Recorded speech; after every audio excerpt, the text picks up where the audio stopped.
Welcome to Tell Me Your Story. New paradigms for a new world where we're giving you choices and knowledge of those choices to help make your dreams come true. We are here 9 times a week. Sundays at 7 a.m. and 7 p.m., Monday mornings at 1 a.m., Wednesdays at 9 a.m., and Monday through Friday from 8 to 9 a.m., streaming live at all those times at richarddugan.com. We are on SoundCloud, iTunes, TuneIn Radio, Spotify, Stitcher, Player FM, as well as YouTube, where you can watch these conversations. I hope that you will take time to subscribe and click notifications so that when a new conversation is posted, you'll be notified and you'll be able to tune in, listen in, and learn, be entertained and inspired. A reminder that Choices, which is my book, 5 Steps for Life, it's available on Amazon.com in paperback, hardcover, and Kindle with Audible, soon to be released. We also ask that if you can support the work that we are doing financially, we do have a PayPal account. It is there for your security as well as ours. And when they ask for an email address to whom you're sending, please go to richard@richarddugan.com. That's the email address. If you go to richarddugan.com, there is also a link directly to PayPal so that you can send us whatever support you can. And we thank you to those who have helped and to those who will help. We also ask that you take time during this decade of perfect vision, the 2020s, to go within to that quiet, peaceful, calm, still place and listen to that still, small voice. And with that, we now take you to our very special interview and guest here on Tell Me Your Story. And welcome to Tell Me Your Story. I'm Richard Dugan, your host. Thank you so much for joining us here on the program. Today's program is going to deal with something that my wife and I have been dealing with most specifically for the last 4.5 months, since June 7th, when we received, well, actually it goes before that, June 5th, because that was the day we laid to rest our dear, sweet Angus. And then 2 days later, after taking a relaxing drive up the coast to Cambria and back again, we had a notice on our front door saying, we want you out. We're terminating your tenancy at no fault, and you got to be out by August 31st. Well, we started looking almost right away, couldn't find a place to rent. And then August 10th, we saw a house up in the mountains at about 5,500 feet. And we said, okay, well, let's see what we can do. And then we moved in on the 12th of October. Looks like we missed the deadline for the landlord. Too bad. We were in escrow. There you go. But the key to it all was the fact that we were dealing with some serious, and I do mean serious, anxiety. And that's what we're going to talk about today with our very special guest, Jennifer Licate, because she's written a book called My Anxiety is Messing Things Up. Jennifer, hi, how are you? Good. How are you? Thank you for having me. Well, I don't have an ulcer, so that's a good thing. That is good. You got through it. But at the same time, I sit here and I go, why was it so complicated? And we're not here to debate that. We're not here even to talk about why it is or isn't. We're here to talk about how we end up messing up our circumstances because of our anxiety, which gets, if I'm understanding, sort of gets the monkey mind going crazy. And then that in turn gets the emotions just going every which way and loose, right? Yes. Yes. And hard to get out of it once you're in it. So you're a child's mental health expert of sorts, right? And you've written this book, and I know that we're talking about people of all ages, even those of us who are young at heart. Okay, so yes. I'm 65, big deal. I still feel 17, although over the last 4.5, 5 months, I've been feeling maybe older than 65 sometimes, because it's not just a lot of mental work. Literally, we were packing and packing and packing, ... I mean, it was like every box that we filled and taped and closed, another one, and it was like they were multiplying. And then when we were packing the U-Haul, same thing. It's like, where are these coming from? And then Right. offloading it. I mean, we spent what was it? 9 hours unloading our U-Haul truck and trailer. And then we still Wow. had to go back and get more. I mean, Right. it was an unbelievable experience. And not everybody's moving. I mean, some people, they have anxiety because of a death in the family.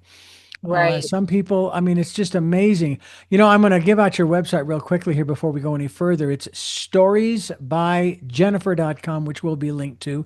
That's storiesbyjennifer.com. Why is this subject an issue for you? What drove you to write this book?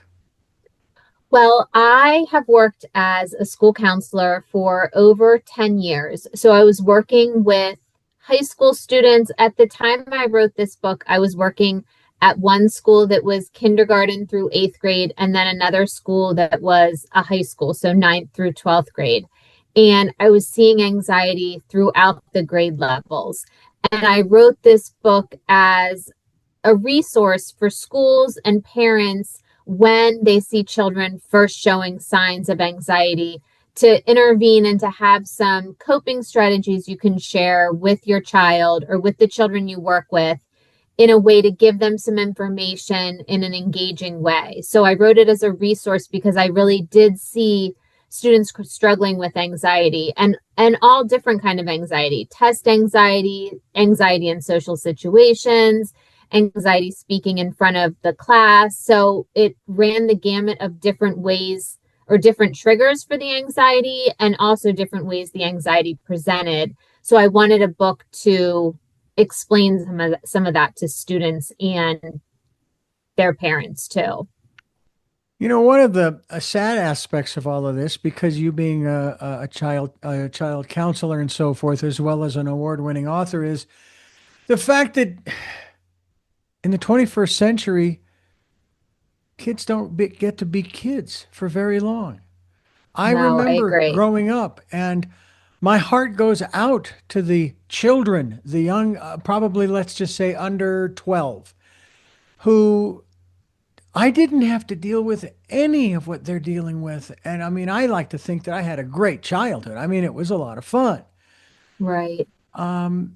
How is there a way back to that for these kids? I want to say, I almost said for these people. Well, they are people, but Yeah, right. um, Little you know, people. is there a way back to that life at all? Even to stave off going into adulthood at the age of 12 or what have you, I maybe know. staving it off until you're 14 or 16, or have we passed that point where this is the world in which we live, and you got to grow up in your single digits? I know. I would like to say yes. I feel like it's such a society problem. I don't feel like there's one answer to it, but I feel like it is hard for them to feel like a kid because even when they come home from school, they don't have the reprieve that we did where we came home from school and we were just at home. They have the social media, they have friends texting them, they see what their friends are doing and are sad about missing out on different aspects, and it's like it follows them everywhere. They don't have this area where they can just kind of relax and get away from the pressures of school and being around all the kids at their school. You've written some other books as well. I lost my best friend. Yeah. I experienced that just a couple of years ago. 53-year friendship. We grew up together, grade school, high school, college. He was homeless at one point, all of these kinds of things. And unfortunately, he succumbed to his conditions because of the coronavirus. Oh, And wow. the thing about that is that with my mother, I'm sorry, not my mother, my father, my eldest sister, yeah, I had tears, real sobbing session with my father passing. With my best friend, I think about him and I laugh. Really? There are no, we had so much fun together. Oh, that's Um, great. I'm uh, sorry you lost him though. well, and yet at the same time, I can talk to him anytime I want. I want to call him on the cell phone, on my smartphone. Yeah. Haven't figured out what the number is up there or out there, but That'll be nice. yeah. And then you also have some other books, Faking Happiness, Feeling Sadness, and He's Not Just Teasing. Now, Yes. I want to talk a little bit about that one, Faking Happiness, Feeling Sadness, because it's kind of funny. You know, you watch these award ceremonies and people are, or you're watching an interview where they're getting emotional and they start to cry and so forth, and I'm sorry, could we stop just a moment? It's like, do you do that when you're laughing, when you're enjoy, when you're having a great time, when Right. you don't. So please No. don't apologize for being emotional. I've done several interviews Good point. recently and talked about what I've shared already at the front end of the program about this move. And I've broken down in the middle of the program, but I didn't apologize, Yeah. because it shows people who you really are. And I think that's maybe one of the problems here with faking happiness and feeling sadness, and that in our society still today, and I know it was around when I was a kid growing up, uh, if you show those kinds of emotions, that kind of vulnerability, you're showing weakness. At least that's what the stereotype or stereotypical attitude towards people who are being vulnerable is, isn't it? And Yeah. kids, to me, that's their emotions are out there on their sleeve anyway. Right. Right. And I feel like they feel the pressure of feeling like all their peers have it together and they all have it figured out. And so they have this pressure that they should act like they have it all figured out and that they don't have these range of emotions, which we all have, right? We all are sad sometimes or anxious sometimes.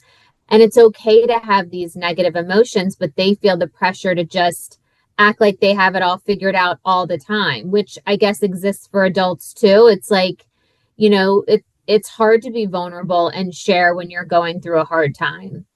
It's so much more acceptable to say, yeah, everything's great, So it's something I think we all need to work on, being there for the people we love, but also holding space for the answers that you might not expect, that people might not be doing well all the time.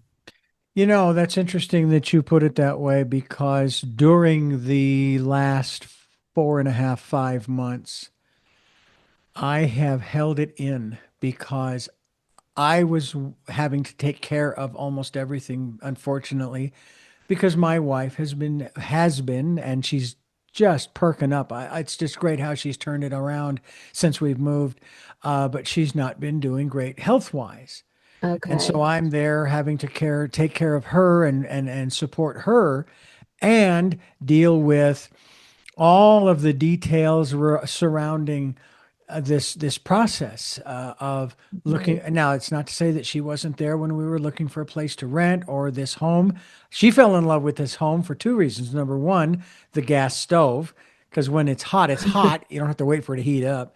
And number two, the stairs, which Right. she knew would be her exercise to help her to bring about a greater health for her. And I have to tell you, folks, she has really rebounded. She's still on the mend, but she is just doing great.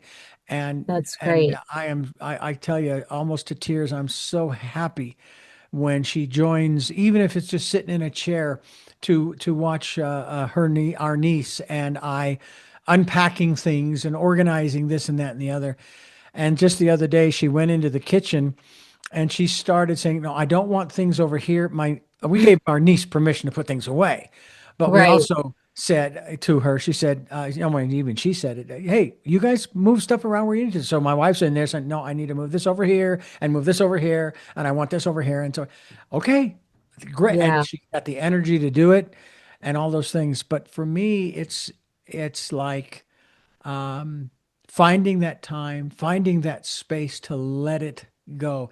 And it's Right. not good to hold that stuff in, is it? I mean, it can do No. some serious damage on so many levels, right?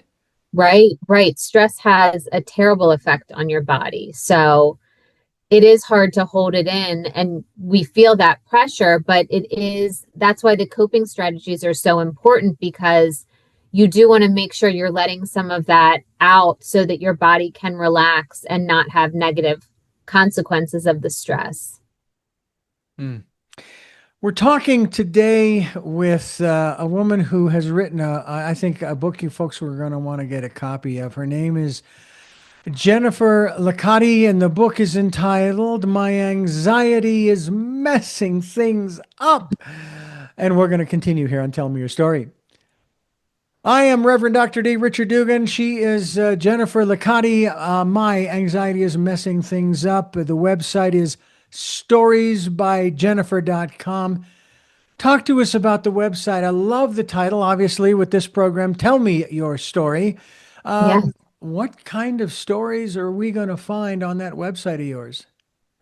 Well, I write stories. I write them in a quick chapter format for children that are ages 9 through 14, and they're focused on different topics that most children will encounter, like anxiety. Students will sometimes have healthy anxiety, or sometimes they'll have anxiety that is a little bit more troubling.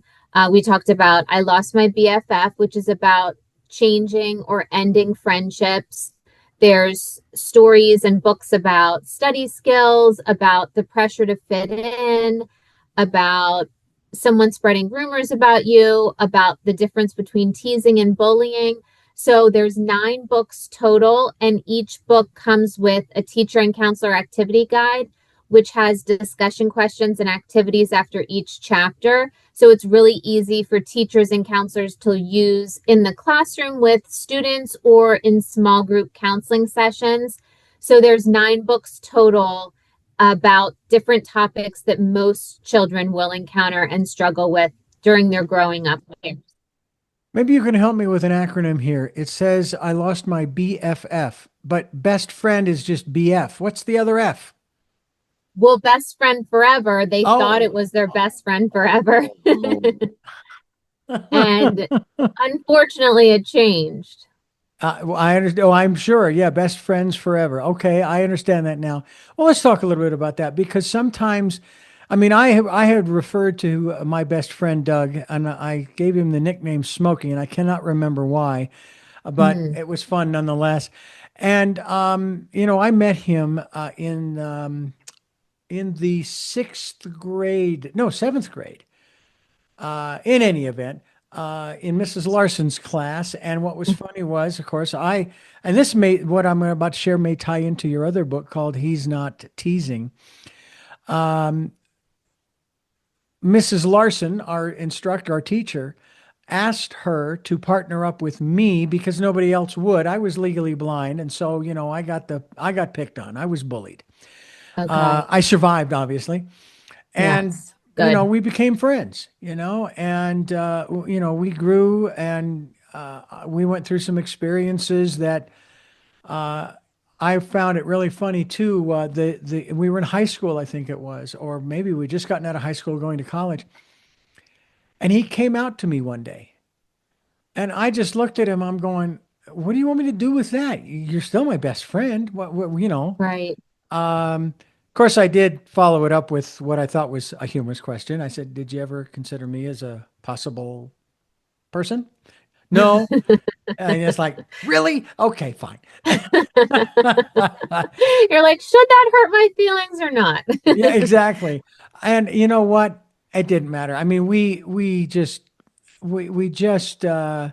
enjoyed each other's company, and we took a trip or two together, which almost cost us the friendship. But I said, no, let's call it even because I don't want to lose the friendship. And Right. we continued on from there. But sometimes best friends do change. Now, some would say, well, what about your wife? Isn't she your best friend? Well, yeah, of course. Right. But we're talking about prior to her coming into my life, that kind of thing.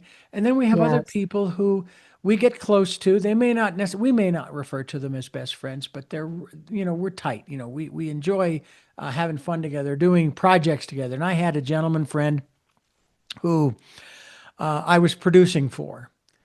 And one day he just, best way I can put it, he exploded. And he Okay. said, I've had enough. I'm done. I'm out of here.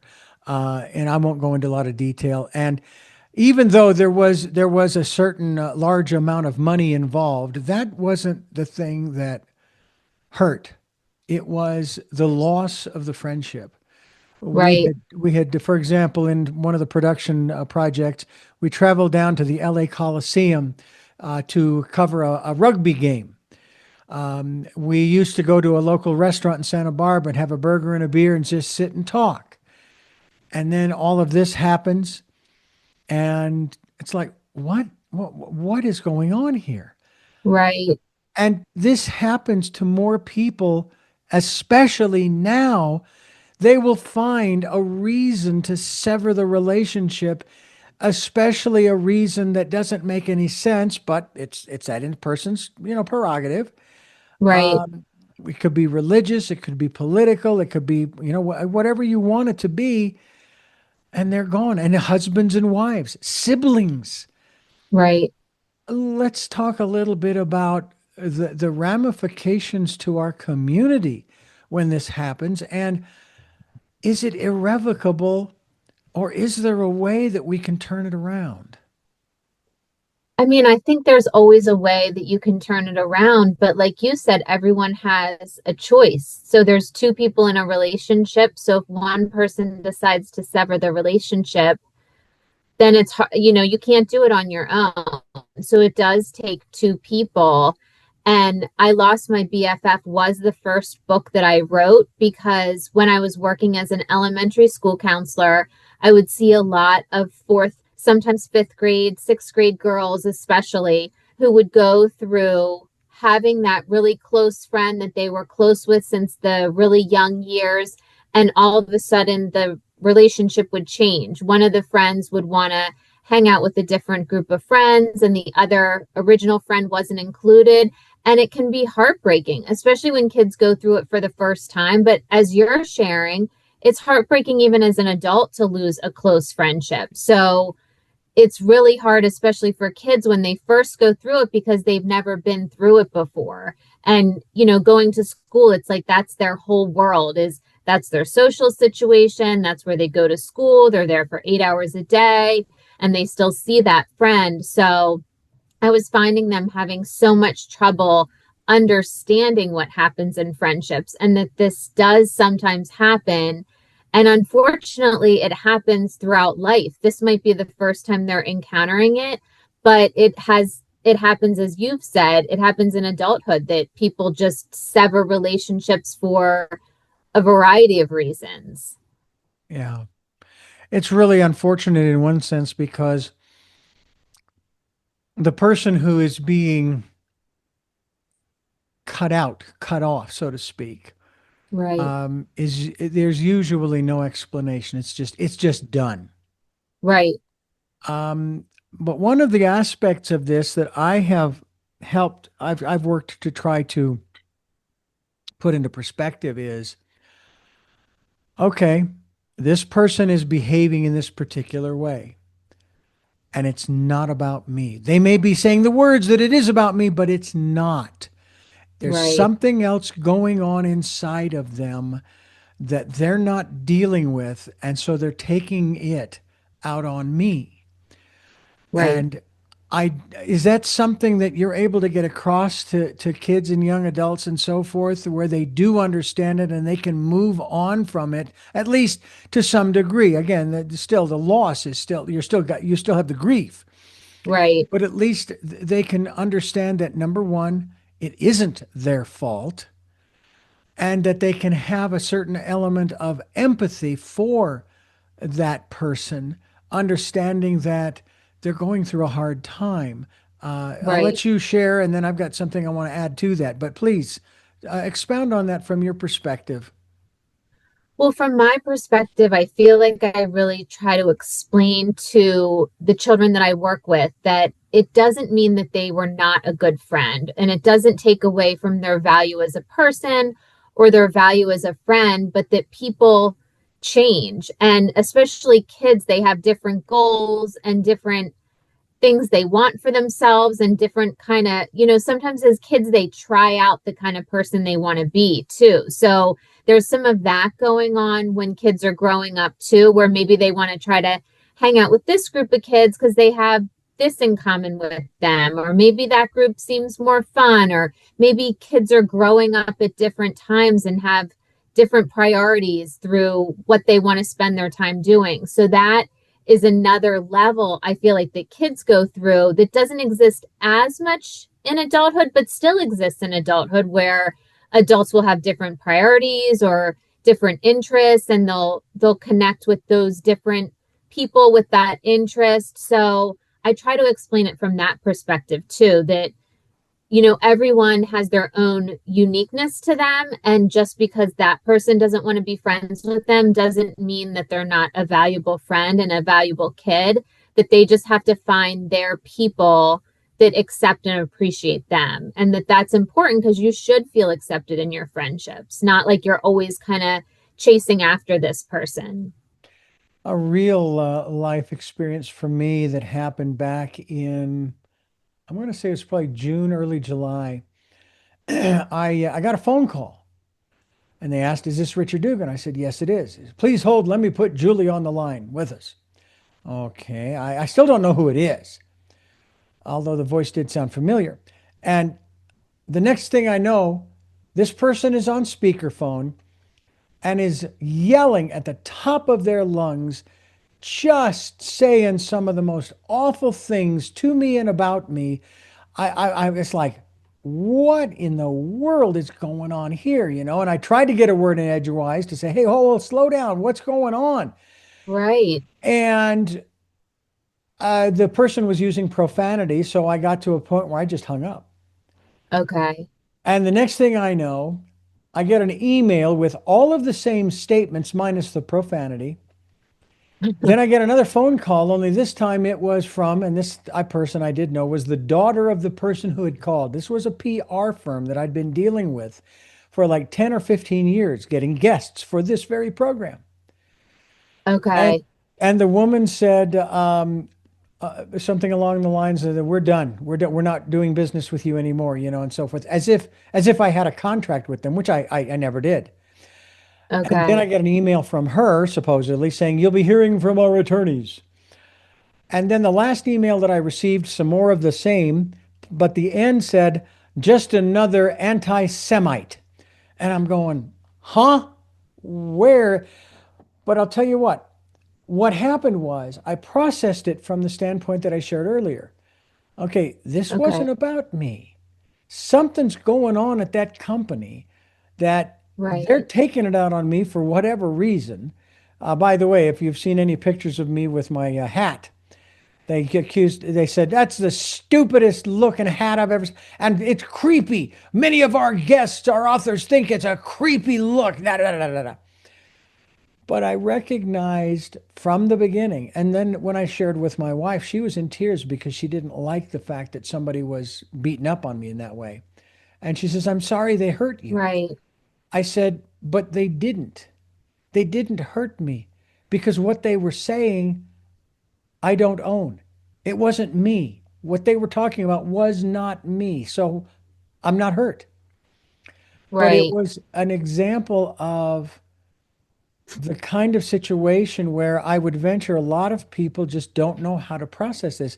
And I do this the same way. I try as much as I can because back in on the 15th of June, 2015, when we saw that elder man come down the escalator and start screaming, start talking about how terrible the people south of the border are, and they're this, and they're that, and they're the other. And my first thought was, well, I don't want this guy in the Oval Office. I don't want a bully in the Oval Office. And that goes into your book about how he's not just teasing. Yes. It's one of those things where that's what I hear sometimes following comments. I hear the commentary by supporters who say, "Oh, no, he didn't mean that." It's like, I'm a firm believer, Jennifer, that words have power and you choose the words you choose for a reason. Right. It's not a fluke. Talk to us about the importance, number one, of understanding where the words are coming from someone like this. And we've all had people like that in our lives. And Right. also how to process and make sure that we choose the right words if we choose to respond. And by the way, the PR firm, I Yes. never responded. Never. And I have Okay. no intention. There's no reason to, none whatsoever. Right. Yeah. Well, I think it's really good that you immediately recognized that it wasn't about you and took yourself out of the situation so you weren't battling, because sometimes people will try to respond to that negative behavior or negative words or these accusations, and then both people will get escalated in their emotions and then it just snowballs. So I feel like it's good that you took yourself out of it, but that's really hard to do in the moment because, people, you'll say it's not personal, but it's like, it's very hard to remove yourself from it because it's about you. So I feel like that's the biggest advice I give to when I work with students and children. I say, just try to take a minute and try to think about what that person is going through and try to just take a minute before you respond, because sometimes your first response is not the most healthy response. And like you said, sometimes not responding is a response. So there's always that option that you don't have to. I mean, if you're getting bullied, obviously you do want to deal with it, but you don't always have to respond to every accusation or every comment. Sometimes ignoring the person or not responding to an email or an angry phone call is a good way of dealing with it also. But when people say those hurtful things, it does really speak to where they are and Mm. what's coming out of them and who they are. Jennifer Licate, and we're hoping that you'll stay with us to continue this conversation here on Tell Me Your Story. I'm Richard Dugan, Reverend Dr. D, and Jennifer, it's really interesting to talk about these various subjects that are so important today, and they tie into the general theme, if you will, of mental health and wellness. Quite honestly, and it to me is one of the core benefits that came out of the lockdown in 2020 that we are Yes. now talking about it. I will do it on occasion on this program. Like right now, I'll say, okay, if you're able to do so, raise your hand if you're in therapy. Well, these Yeah. programs for me are therapy as well. And I've been in therapy as well, too. And there's nothing wrong with it because to Right. talk it out is so important. Is that, and I would venture that the young people that you talk with, sometimes they start up and say, I don't want to talk about it. No, no, I don't want to talk about it. And it's Yes. more because it's so painful for them. Right. Yeah. And it is hard to be vulnerable and talk about things that are hurting you and to have, and that's what another reason I wrote the books is because you need to have the hope that it'll get better. So I feel like if you don't have that hope that there's a way for your situation to get better, it is hard to talk about it because these kids will feel like, well, what's the point in talking about it? Nothing's going to change, nothing's going to get better. So that's one of the reasons I wrote these books. There's hope for every situation, there's strategies for every situation, and there is a way to make the situations better. But the first step is talking about it and talking about, what's bothering you, how people can help you, leaning on adults that care about these children. So they do sometimes come and say, I don't want to talk. And sometimes even I just give them time to use a strategy to color or to, play with kinetic sand or do things like that to just kind of relax themselves so they're ready to talk, or so they're ready to just go back to the classroom and let some of their emotions not be so elevated so they're ready to be around the other kids, because in school you don't really get that downtime to compose yourself. It's like all the kids are everywhere. Yeah. So sometimes the counselor's office is a good place to decompress and let your emotions calm down before being around all your peers again.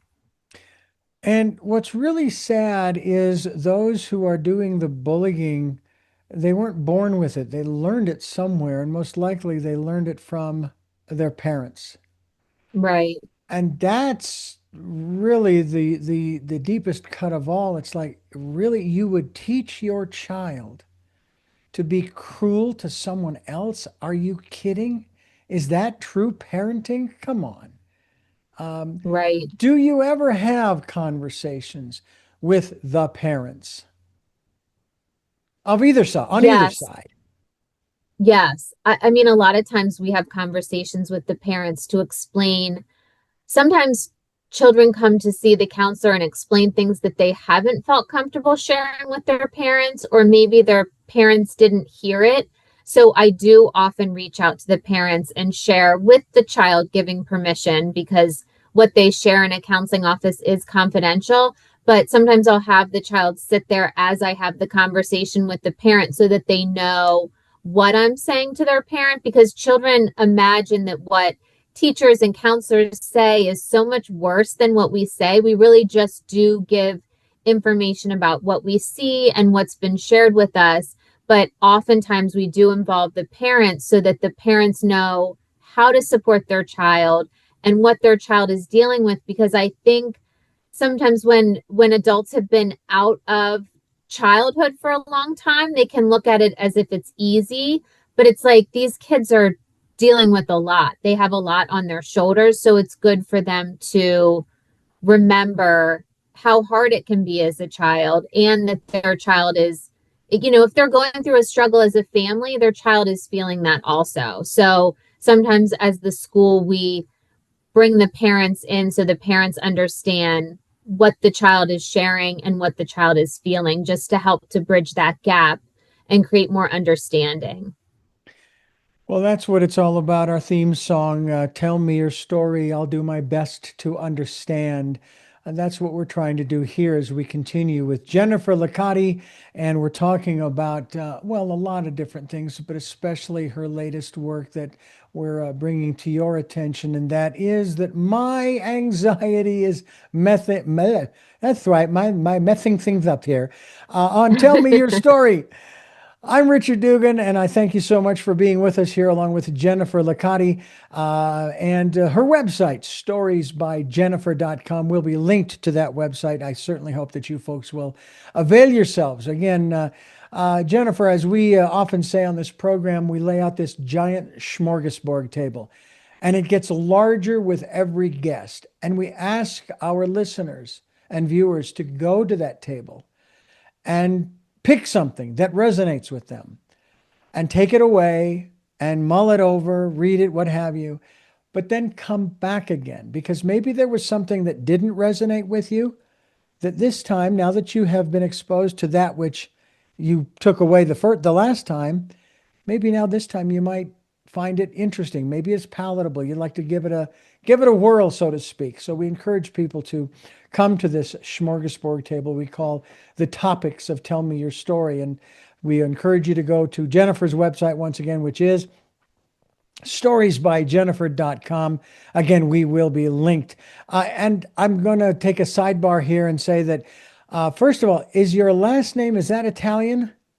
Yes. And it sounds like a car. You know, Yes. there's the Porsche, there's the Maserati, and then there's the Licate. I love that. It just sounds great. It Thank really you. does. Thank you.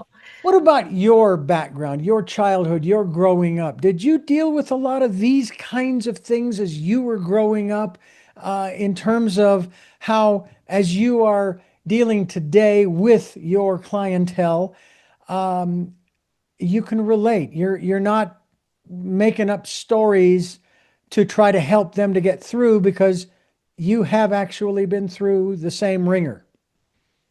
Yes. I mean, you write what you know, right? So it's like I did go through a lot of these same struggles. I feel like growing up can be hard, and the pressures to fit in and be like everyone else can be hard. So when I wrote Am I Weird, it was really like it just kind of mirrored, you feel this pressure that you should like all the same things that your friends like, and all the and laugh at the same jokes, and wear the same clothes and do all the same things. And I feel like it's very important to be your own person and to celebrate your uniqueness, and also allow that in your friends, because I feel like there's this pressure that friends should agree on every single thing, and they should like all the same things, and they should all do everything as a group. And it's like everyone deserves to be their own unique person and celebrate that with their friends too. So,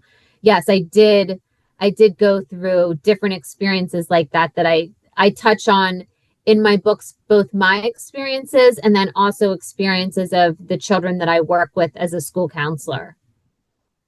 I'm looking at the covers of your books, and they all have great. They're certainly geared towards kids, and it's really, they're very cute. I love them. They're just great. I do like, Thank because you just you. mentioned it, the one, I am weird. So, how do you get them to accept that they are weird without that connotation that comes with those who are saying, "Oh, you're weird. Get away. You're just too bizarre to deal with." Right. Well, and that's why I had the title of Am I Weird? Because there's this whole like weird is cool thing, and it would be great for kids to accept that early and not have to wait until young adulthood to accept that, because kids who are unique do have these different creative outlets. They are often the creators in our society and do really well for themselves. But as they're growing up, there's such a pressure to be all the same. So I had that book to introduce that idea that you don't have to all be the same, that you should, that every child should go after what they're interested in. If none of your friends are interested in drama or music, they all play sports, but you're interested in that, it's not weird to try that. Like, celebrate who you are and try what's of interest to you. Still be friends with your friends, but everyone can kind of do you, as people say. But so Hmm. that's why I wrote that, because I feel like there's not enough celebration of that, and there's more this pressure to all fit in and to all look the same and wear the same clothes and like the same music. And I don't feel like that allows for people to be who they are and kids to be who they are from a young age. Hmm. I'm not a real fan, for example, of drama. Uh, I, I, I I honestly, folks, I try to avoid it at all costs because it's not fun. No. I just don't want to do it. And what's even harder is when someone else that I'm close to is going through the kind of hurt. You have a book, which is very interesting here that I wanted to, I was just looking at just a moment ago, and it's entitled I'm Sick, but That's Not What Hurts. And it has to do with navigating friendships. I've been very fortunate that I'm a very outgoing person, and I Okay. can usually walk into a room of strangers and make friends with just about anybody or everybody. That's great. But I also know there are people who were really trying hard, and it actually pains me to even talk about it, who try so hard to be friends with people, but for whatever reason that they don't understand, they can't seem to make that connection long term. Yeah. I know someone who connected with a person, and then the first person came down with cancer. Oh And this other gosh. person that they were friends with thought they were best friends, just all of the sudden just disappeared. And of course, I tried to explain from the hypothetical that, well, maybe they went through a situation with someone else, maybe a family member, mother, father, sister, brother, who went through the same thing and they didn't survive, and they Right. don't want to do that again. They don't want to deal with that. And so rather than explaining that to you, they run away and you end up having to pick up the pieces. You end up having to figure it out, or you end up having to deal with the questions. Right. Talk to us a little bit about how to navigate those kinds of things. Well, I feel like when oftentimes in relationships, they always talk about having closure, but oftentimes there isn't closure. And if someone isn't willing to give you the closure and explain what happened, then the other person is left to wonder, well, where did they go? Why did that friendship end? Why did that relationship end?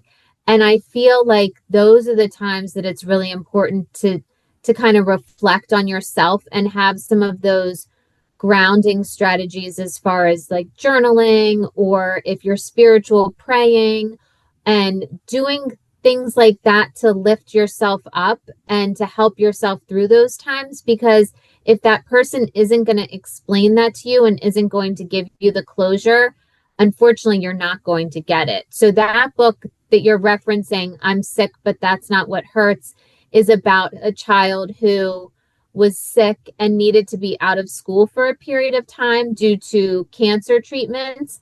And all of his friends weren't really sure how to respond to him anymore. They Mm, wanted to be there for him, but this illness and this big life experience separated him from a lot of his peers because they hadn't been through anything that was that literally life or death, but also like a really hard experience where the friends didn't know how to talk to him because they felt like maybe their experiences and their school experiences were trivial, and are they going to hurt his feelings by talking about what's happening at school. So there was this rift between the two of them, or the group of friends and this boy. So I wrote a story about how to welcome a child back when they're away from school for a period of time. Like, how can you mm, support the friend and make them feel welcome, and that it's okay that you don't understand each other. It's okay that everyone has different experiences, and maybe this person, it could be in adulthood, but in this situation, it was a child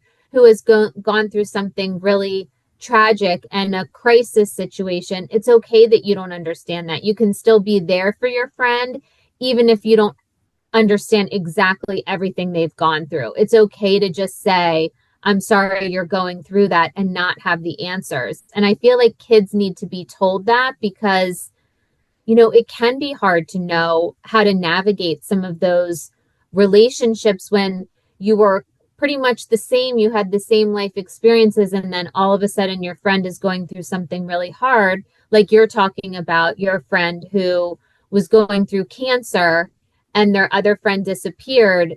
you know Maybe the friend didn't know how to talk to their friend, maybe they didn't know how to be there for them, maybe it was too scary for them. So it's like it's sad when that happens because not everyone will do the work to try to be there for others. But I feel like the books that I write can be resources when kids really want to be there for their friends, but they just don't have the language to do it and they don't know how to do it.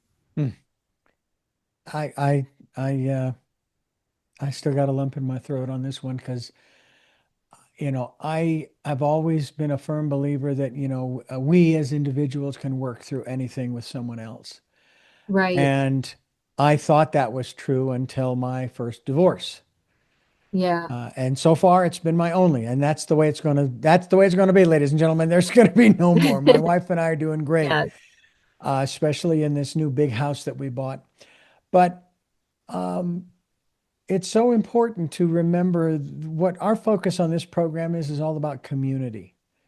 Community is so important, and everything we can do to foster that is so important. And that's why I have to say it is a little disheartening to be hearing and seeing some of the things that are going on across America today that Yes. are absolutely counter to, totally contrary to building community.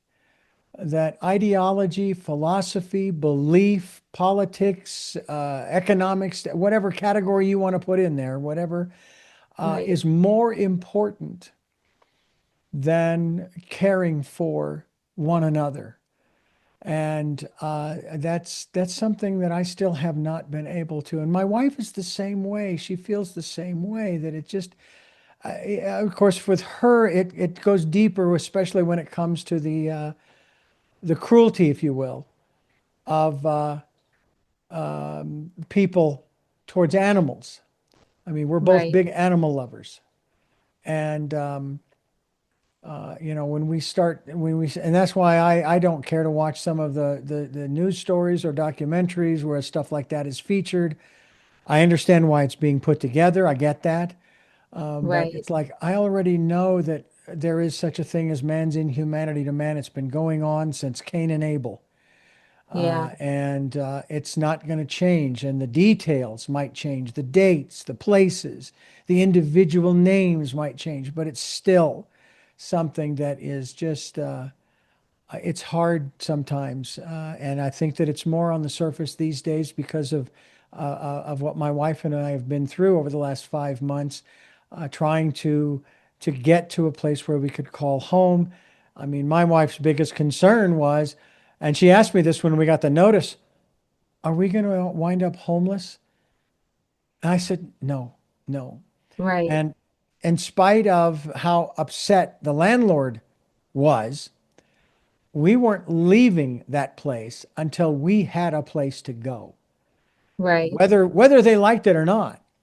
And fortunately, California has such laws leaning towards the tenant to help them to get where they need to be. But it's we're here. There's a reason why we're all here together, and it seems as Right. though a lot of folks have forgotten that. They've forgotten the whole. And when you start looking at all the philosophies, whether you call it Buddhism or Christianity or Judaism or whatever, they all have that common theme and thread that we're all connected. Right. That's what I love about the books you've got. And um, I hope that people will go to your website, storiesbyjennifer.com, and get a copy of your latest. My anxiety is messing things up as we continue here on Tell Me Your Story. Jennifer Thank you. Licate is my guest. And Yes. Jennifer, this has been a really, for me anyway, it's been a very special time. All of the interviews that I've been doing since we've moved, I'm actually in my studio. I finally got my furniture put back together, Oh, and good. so I'm feeling a little more comfortable in that regard. But I thank you so Good. much for being a part of what we're doing here. Thank you for being here. Thank you for having me. It's been a really great conversation. So I really appreciate everything you shared and your support for my books. And I hope that my books can help parents, help schools, help kids just to bridge the gap. And like you said, build the community and know that we're all kind of fighting our own battles and any support we need just to be there for one another. That's it right there. Yeah. Well, I do have three final questions that I ask all of my guests. I will ask those of you in just a moment. But Okay. first, I want to thank you for listening to and watching Tell Me Your Story. If I can get through it, new paradigms for a new world where we're giving you choices and knowledge of those choices to help make your dreams come true. We're here on Sundays at 7 a.m. and 7 p.m., Monday mornings at 1 a.m., Wednesdays at 9 a.m., and Monday through Friday from 8 to 9 a.m., streaming live at those times at richarddugan.com. We are on SoundCloud, iTunes, TuneIn Radio, Spotify, Stitcher, Player FM, Blueberry, iHeartRadio. We're on YouTube where you can watch these conversations. And we hope that you'll subscribe and click notification. We also hope you'll pick up a copy of my book, Choices 5 Steps for Life. It's available in hardcover, paperback, and Kindle. And we also hope that you may be able to leave us a tip. We have a PayPal tip jar, if you will. And just go to PayPal, put in my email address, or better yet, go to the homepage of richarddugan.com. There are links to Amazon and to PayPal where you can leave that tip. And finally, we hope that you will take time during this decade of perfect vision, the 2020s, and spend some time going within to that quiet, peaceful, still, calm place, listening to that still small voice. And with all that being said, we go to our final three questions for a very special guest. First of those is, who is Jennifer Licate? Jennifer Licate is a mother, a daughter, a sister, an author, a counselor. I feel like I try to be everything I can in the roles that I'm in to the people that I am within those roles. Like when I'm being mother, I try to be the best I can for my children. Parents, I try to be the best daughter I can be. So I just am trying to give my all to the people that I am in relationship with. Hmm. What gets you up in the morning? What gets me up in the morning is the desire to see what's next. Like I feel like it's a big world and there's so many possibilities. Sorry, You're for one fine. second. You're just fine. I have two dogs, so they sometimes get me up. No.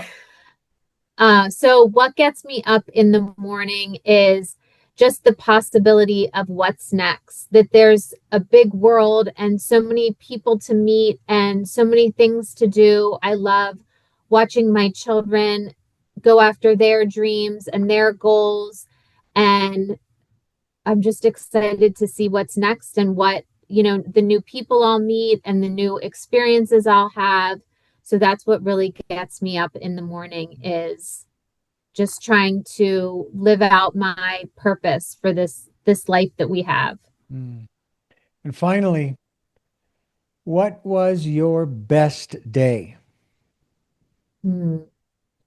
I feel like my best day was when I became a mom. I knew I always wanted to become a mom. So when I had my daughter, it just was so special to me. It was such a special experience. So I think that would be probably one of my best days. Mm. Well, Jennifer, I want to thank you once again for joining us here on the program. It's a real treat to have a chance to talk with you and to share your insights into these different subjects we've covered with our listeners and viewers. And I want to thank you once again for listening to and watching Tell Me Your Story. And until our next broadcast, podcast, video cast, love to Lal. Jeanette, I am still listening. Dad, continue to be happy because I am. Smokey, I'll see you on the other side. Mike, thanks for being in my life and letting me be in yours. And to my dear friend Zorro, aho, aho,